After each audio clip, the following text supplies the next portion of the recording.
श्री कृष्ण कहते हैं, होनी को टाला नहीं जा सकता। अभिमन्यु के पुत्र राजा परीक्षित थे। राजा परीक्षित के बाद उनके लड़के जन्मेजय राजा बने। एक दिन जन्मेजय वेद व्यास जी के पास बैठे थे।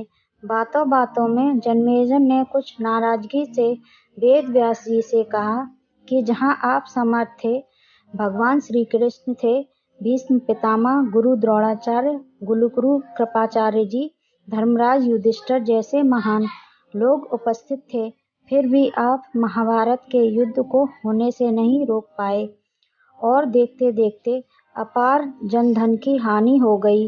यदि मैं उस समय रहा होता तो अपने पुरुषार्थ से इस विनाश को होने से बचा लेता। अहंकार से भरे जन्मेजय के शब्द सुनकर भी व्यास जी शांत रहे। उन्होंने कहा, पुत्र, अपने पूर्वजों की क्षमता पर शंका ना करो। यह विधि द्वारा निश्चित था, जो बदला नहीं जा सकता था। यदि ऐसा हो सकता तो श्री कृष्ण में भी इतनी सामर्थ्य थी कि वे युद्ध को रोक सकते थे। जन्मेजय अपनी बात पर अड़ा रहा और बोला, मैं इस सिद्धांत को नहीं मानता। आप तो भविष्यवक्ता हैं, मेरे जीवन की होने वाली किसी होनी को बताइए। मैं उसे रोककर प्रमाणित कर दूंगा कि विधि का विधान निश्चित नहीं होता। व्यास जी ने कहा, पुत्र, यदि तू यही चाहता है तो सुन। कुछ वर्ष बाद तू काले घोड़े पर बैठकर शिकार करने जाएगा। दक्षिण दिशा में समुद्र तट पर पहुंचेगा। वहां तुम्हें एक सुंदर स्त्री मिलेगी, जिसे तू महलों में लाएगा और उससे विवाह करेगा। मैं तुमको मना कर रहा हूँ कि ये सब मत करना, लेकिन फिर भी तुम यह सब करोगे। इसके बाद उस लड़की के कहने पर तू एक यज्ञ करेगा। मैं तुमको आज ही चेता रहा हूँ कि उस यज्ञ को तुम वृद्ध ब्राह्मणों से कराना, लेकिन वह यज्ञ तुम युवा ब्राह्मणों से कराओगे। और जन्मेजय ने हंसते हुए व्यास जी की बात काटते हुए कहा कि मैं आज के बाद काले घोड़े पर ही नहीं बैठूंगा, तो ये सब घटनाएं घटित ही नहीं होंगी। व्यास जी ने कहा, ये सब होगा, और अभी आगे की सुन। उस यज्ञ में एक ऐसी घटना घटित होगी कि तुम उस रानी के कहने पर उन युवा ब्राह्मणों को प्राण दंड दोगे, जिससे तुझे ब्रह्मा हत्या का पाप लगेगा और तुझे कुष्ठ रोग होगा, और वही तेरी मृत्यु का कारण बनेगा। इस घटनाओं को रोक सको तो रोक लो। व्यास जी की बात सुनकर जन्मेजय ने एहतियात बस शिकार पर जाना ही छोड़ दिया। परंतु जब होनी का समय आया तो उसे शिकार पर जाने की बलवती इच्छा हुई। उसने सोचा कि काला घोड़ा नहीं लूंगा, पर उस दिन उसे अस्तबल में काला घोड़ा ही मिला।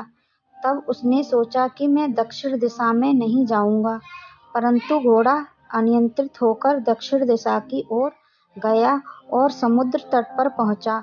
वहां पर उसने एक सुंदर स्त्री को देखा और उस पर मोहित हुआ।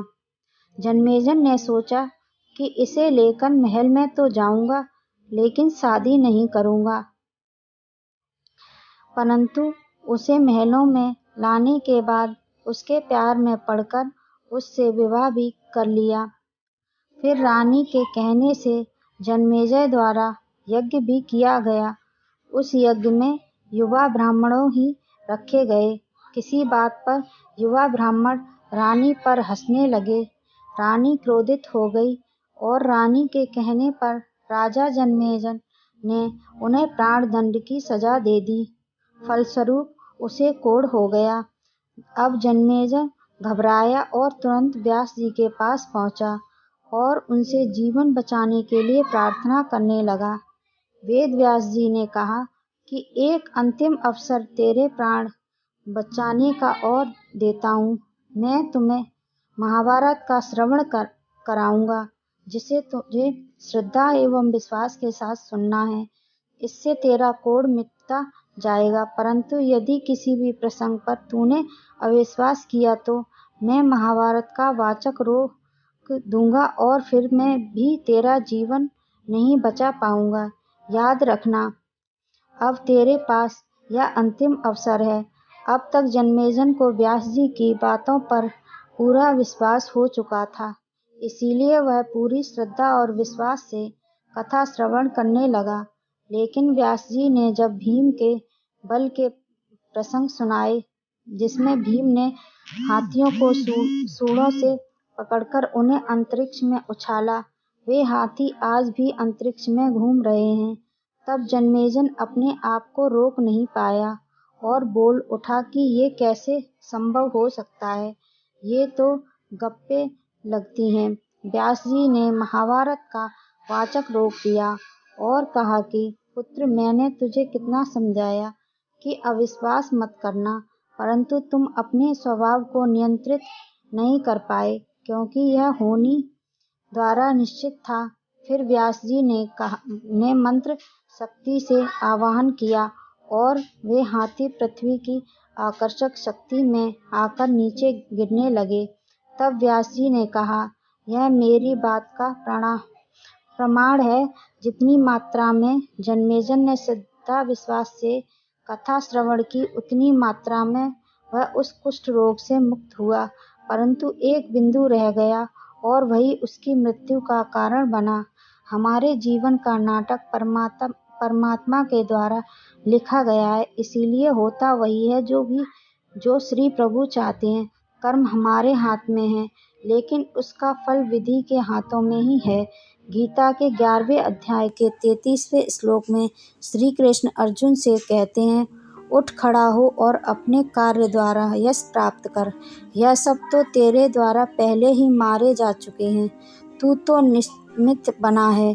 ईश्वर पर विश्वास रखें, होनी को टाला नहीं जा सकता, लेकिन नेक कर्म व ईश्वर नाम जाप से मानव जीवन में सुधार अवश्य संभव है। अगर आपको ये वीडियो पसंद आई हो तो लाइक, शेयर एंड सब्सक्राइब जरूर करें। ऐसे ही मैं नई वीडियो लेके आती रहूँगी। तब तक के लिए धन्यवाद।